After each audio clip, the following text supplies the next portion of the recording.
Rena, tu sens-tu malade? Rena. Qu'est-ce qui ne va pas? Notre fille, qui est née il y a quelques mois à peine, a été très active. Elle bougeait sans cesse quand elle était éveillée, et je ne pouvais pas la quitter des yeux. Cependant, elle semble différente aujourd'hui. Elle ne dort pas, mais elle a un regard vide dans les yeux, et elle n'est pas vive. Oh, elle est calme aujourd'hui. C'est inhabituel. Ce serait bien si elle était aussi calme tous les jours. Ma belle-mère a fait des remarques sarcastiques comme d'habitude. Ma belle-mère, qui n'aime pas que notre fille pleure la nuit, non seulement refuse de m'aider à prendre soin de notre fille malgré le fait qu'elle vit avec nous, mais elle me douche aussi de ce genre de remarques sarcastiques tous les jours. Aujourd'hui, quand j'ai vu ma belle-mère sourire ironiquement avec de telles paroles, j'ai ressenti un sentiment d'anxiété indescriptible et je l'ai rapidement emmenée à l'hôpital. Je m'appelle Alma et j'ai 28 ans. Je travaille comme réceptionniste dans un magasin de vente automobile. J'ai rencontré mon mari, Camille, il y a 3 ans par l'intermédiaire d'une connaissance mutuelle. Nous nous sommes bien entendus dès le premier jour et avons commencé à sortir ensemble immédiatement. Je me disputais occasionnellement avec Camille, qui devient irritable quand il boit, mais les choses se passaient bien. Il m'a demandé en mariage après un an de relation, et nous nous sommes mariés. Tout se passait bien, mais un problème est survenu. Lorsque nous sommes allés saluer les parents de Camille avant de nous marier, malgré notre première rencontre, ma belle-mère a affiché une attitude arrogante et est restée boudeuse tout le long. Mon fils aurait pu trouver une meilleure personne. Pourquoi elle? Je l'ai entendu dire ces mots. Depuis lors, je me sens mal à l'aise avec elle, et j'espérais que nous n'aurions pas à vivre avec elle après notre mariage. Cependant, Camille m'a demandé si nous pouvions vivre avec elle car il ne pouvait pas la laisser seule depuis que son père était décédé il y a quelques années. À contre-cœur, j'ai accepté de vivre avec ma belle-mère, mais j'ai tellement regretté de ne pas avoir fermement refusé à ce moment-là. Alma, le dîner n'est-il pas prêt encore? Est-ce que tu fais la lessive en ce moment? Tu es vraiment lente dans tout ce que tu fais. Ma belle-mère adorait trouver des défauts chez les autres, et dès qu'il y avait la moindre imperfection, elle faisait immédiatement des remarques sarcastiques.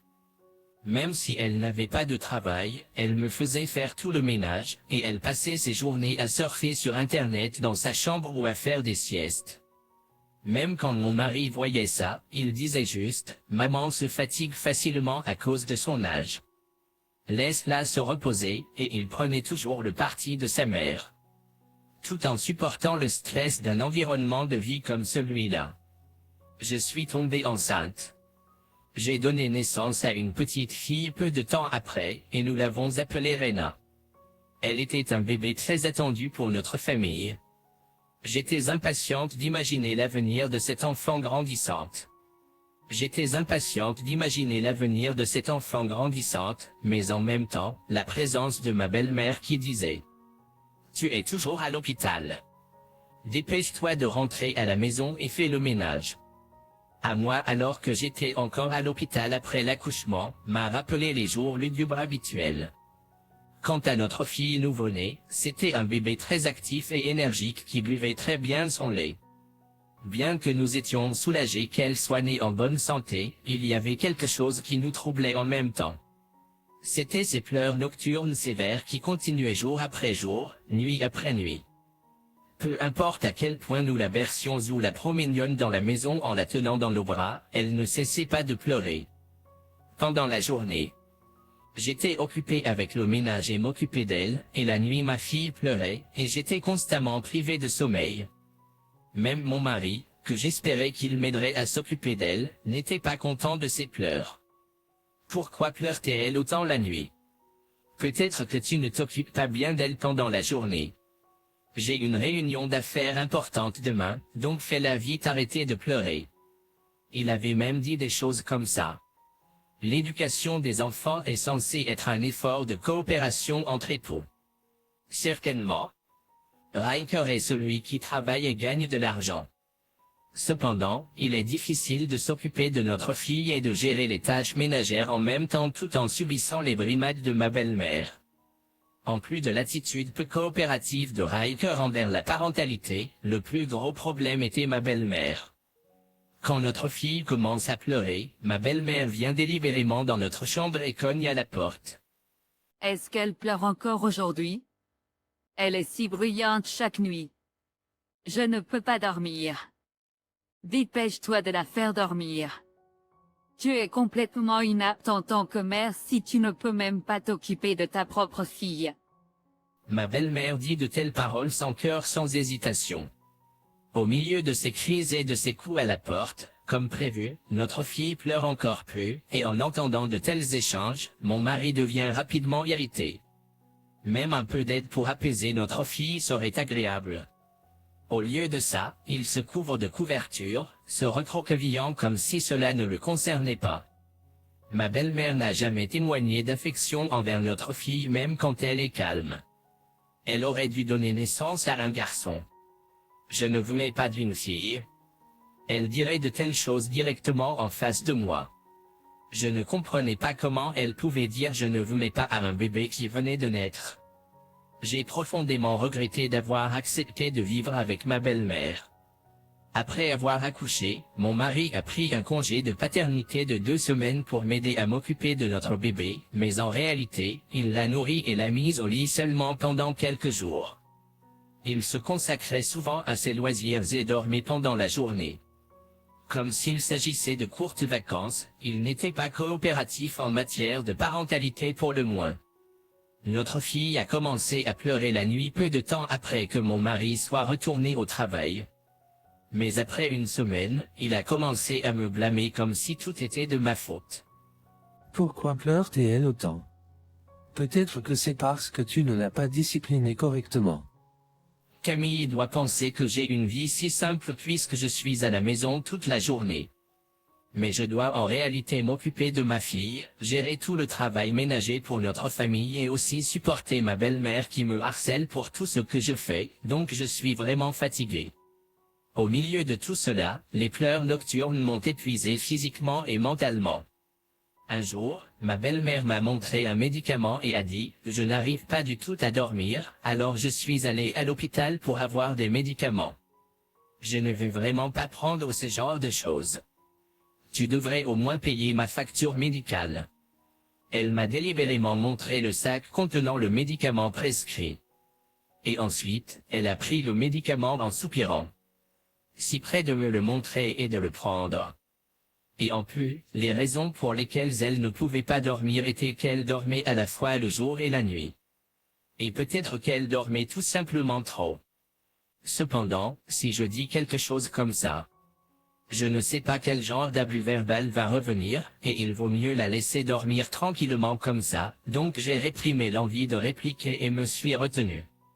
C'était quand mon mari se préparait pour une réunion commerciale importante le lendemain. J'ai décidé de faire des efforts pour que notre fille dorme bien la nuit, afin qu'il puisse passer une bonne nuit de sommeil et être prêt pour la réunion le lendemain. J'ai raccourci ses siestes en journée pour qu'elle soit très fatiguée le soir. Ce jour-là, mon mari est rentré tôt, alors j'ai décidé de coucher à la même heure mon mari et ma fille. Il semblait que mon mari s'était déjà préparé pour sa réunion commerciale la veille, et à 22 heures, il était allongé dans le lit. Notre fille avait l'air fatiguée, comme prévu, et dès que je l'ai doucement mise dans le berceau, elle s'est endormie avec un doux bruit de respiration. Dès que je me suis senti soulagé, en pensant que Camille et Reine dormiraient bien cette nuit, j'ai pu entendre ma belle-mère crier, en frappant bruyamment à la porte de notre chambre. « Alma, la cuisine est un désordre. Tu comptes vraiment dormir sans faire la vaisselle? » Normalement, je nettoie la cuisine juste après le dîner, mais faire coucher notre fille et notre mari était ma priorité ce jour-là, donc je devais faire la vaisselle plus tard. Je n'arrive pas à croire que tu ne puisses même pas finir des tâches simples comme celle-là. Tu es tellement lente dans tout ce que tu fais. Si tu laisses les choses comme ça, les cafards vont venir en masse. C'est tellement dégoûtant. Elle aurait dû m'aider avec la vaisselle un jour comme celui-là, mais elle reporte tout sur moi. Attendre quelque chose de cette belle-mère était une erreur, et ne pas l'avoir informée à l'avance que je ferais la vaisselle plus tard était également une erreur. Je désespérais une fois de plus d'avoir à rapporter autant de détails. Avec les hurlements incessants et les coups répétés à la porte, prévisiblement, notre fille s'est réveillée et a commencé à pleurer. Elle a dû être assez effrayée, elle pleurait plus intensément que d'habitude. Et elle ne semblait pas prête à arrêter de pleurer de sitôt. Tous les efforts que j'avais déployés pendant la journée pour la faire dormir ont été vains, et j'ai ressenti un mélange de frustration et de colère, et cela m'a presque fait pleurer.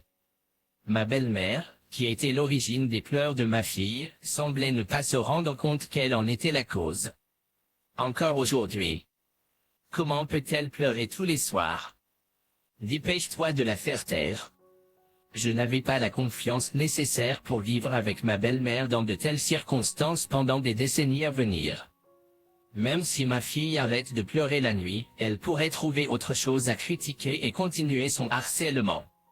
Je me sentais sombre en imaginant de tels scénarios, mais d'abord, je devais faire quelque chose pour calmer notre fille qui pleurait.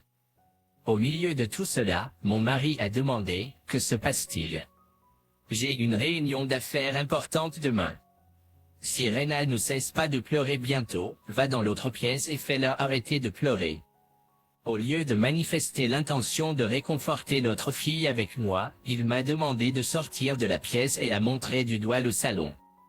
Malgré le sentiment de désespoir qui m'envahissait, j'ai finalement rassemblé la force de me lever et de me diriger vers le salon. Quand j'y pense, cela faisait un moment depuis qu'elle avait pris du lait pour la dernière fois, j'ai donc décidé de lui en donner et de la recoucher. Dans le salon faiblement éclairé, tout en préparant du lait pour notre fille qui pleurait seule, diverses émotions perturbantes ont surgi en moi. Est-ce que je peux vraiment continuer à vivre avec cette belle-mère et ce mari? Mais si je ne reste pas forte, personne ne protégera ma précieuse Rena. Avec cela en tête, j'ai apporté le lait, qui avait retrouvé la température adéquate, à la bouche de Rena.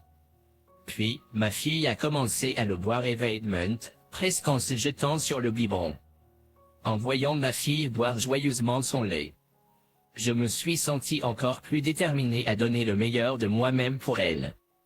Le lendemain, mon mari a dit « Je suis désolé pour hier soir » et il a préparé le biberon pour Rena, ce qui est très inhabituel. C'était un événement rare, mais je l'ai accepté avec reconnaissance et j'ai décidé de le réchauffer à nouveau et de le donner à Rena plus tard.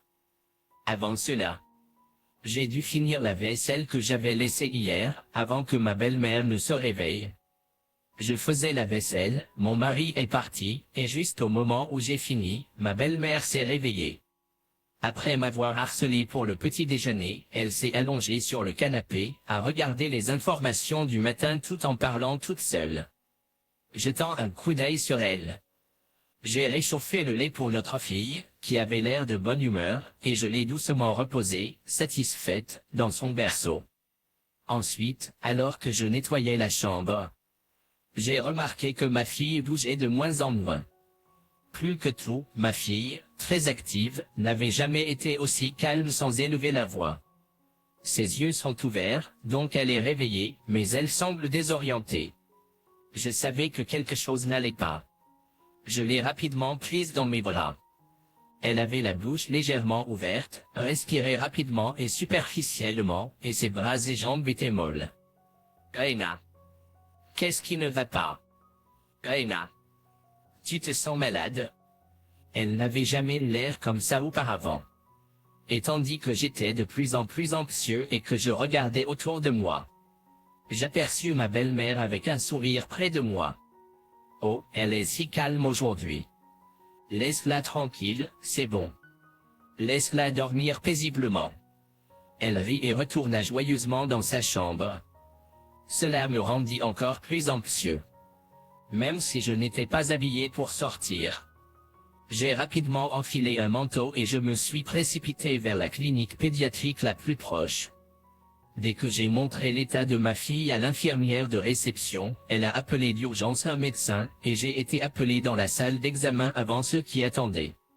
Là, avec une expression sérieuse, le médecin m'a annoncé une nouvelle choquante, quelque chose que je n'avais jamais imaginé. Mon sang s'est glacé. La vie de ma fille était en danger. Pour l'instant, l'état de votre fille s'est stabilisé. Elle va bien s'en sortir. Le directeur de l'hôpital qui s'occupait de nous m'a rassuré. Cependant, son attitude sérieuse n'a pas changé. En prenant une grande inspiration, il m'a regardé droit dans les yeux et a lentement dit, « Quand nous avons examiné le corps de Rainer, nous avons détecté des traces d'un médicament qui semblait avoir été administré artificiellement. » Madame Nickel, en savez-vous quelque chose à ce sujet? À ce moment-là, j'ai remarqué que le médecin en face de moi était silencieusement en colère. Son ton était calme, pourtant il me fixait sans cligner des yeux. Mon esprit s'est totalement vidé. J'ai réalisé que je ne lui avais jamais donné de médicament depuis sa naissance. Quand j'ai demandé au médecin quel genre de médicament avait été trouvé, j'ai tremblé de peur. Le médicament est censé être un somnifère prescrit aux personnes souffrant d'insomnie. Une seule personne dans la famille utilise ce médicament. Ma belle-mère a ce médicament. À la demande du médecin, j'ai appelé ma belle-mère. Elle regardait la télé chez elle et était réticente à venir à l'hôpital. Mais une fois qu'elle a parlé au médecin, elle semblait l'avoir accepté assez facilement. Une fois qu'elle a parlé au médecin, elle semblait l'avoir accepté assez facilement. Ma belle-mère est arrivée à l'hôpital avec une expression plutôt mécontente, mais elle semblait d'une certaine manière confiante en même temps. L'entretien a commencé dans la salle d'examen de l'hôpital avec ma belle-mère, moi et le médecin. Nous avons trouvé des traces de somnifères dans le corps de Rena. Je crois savoir que vous avez été prescrite des somnifères par votre médecin de famille. Savez-vous quelque chose à ce sujet? Pourquoi me soupçonnes-tu? Elle m'a dévisagé avec un regard qui disait, « Tu lui as dit quelque chose d'inapproprié. » Certainement. Je n'ai pas vu ma belle-mère donner quoi que ce soit à ma fille ou s'approcher d'elle. Mon mari l'a préparé, mais en y réfléchissant, je viens de réaliser quelque chose brusquement. Impossible. J'ai senti que mon sang se glaçait et je suis devenu pâle. Cependant, c'était étrange de penser que la personne à qui le médicament était prescrit n'était pas impliquée. Le médecin semblait penser la même chose. L'attitude omnisciente de ma belle-mère m'a encore plus fait douter d'elle. As-tu vraiment souffert d'insomnie? Tu sembles en parfaite santé, et je me demande si tu as intentionnellement obtenu une ordonnance de somnifère pour la donner à Rena. Je n'ai aucune idée de ce dont tu parles. Il est clair qu'elle est agitée. Appelle également ton mari et la police. J'ai appelé mon mari. Quelque chose de terrible est arrivé à Rena. Nous sommes à l'hôpital, et j'ai besoin que tu viennes ici maintenant. Maintenant? J'ai une réunion d'affaires importante qui arrive. Ce n'est pas le moment pour ça. De plus, la police viendra plus tard. Si tu ne viens pas à l'hôpital toi-même, la police viendra dans ta société pour te rencontrer. Oh non. Après cela, je n'ai plus entendu un mot de lui. Il y avait 4 personnes dans la salle d'examen de l'hôpital, y compris mon mari. Le regard acéré du médecin était fixé sur mon mari et ma belle-mère. Mon mari et ma belle-mère, face à cette accusation, étaient figés comme des grenouilles, pris dans le regard d'un serpent. C'est moi qui ai mis le médicament. Ah non, non. Camille. Ma belle-mère a essayé désespérément de l'arrêter, mais la vérité que mon mari nous a dite était exactement comme le médecin et moi l'avions imaginé. Entendant ces mots calmement, le médecin a commencé à parler à voix basse. Réalises-tu ce que tu as fait? Elle aurait pu arrêter de respirer, tu sais. J'ai été momentanément surpris par la forte voix de Jean. Les enfants pleurent. C'est une chose normale, n'est-ce pas? Juste parce qu'elle pleure beaucoup la nuit, comment peux-tu mettre de la médecine dans son lait? Tu n'as même pas essayé de la calmer. Vous deux avez presque mis la vie de Rena en péril pour vos propres égoïsmes. Elle a été sauvée. Les cris du docteur ont continué jusqu'à l'arrivée de la police à l'hôpital. Ensuite, mon mari et ma belle-mère ont été interrogés et ont avoué la vérité. Sous soupçon de causer du tort.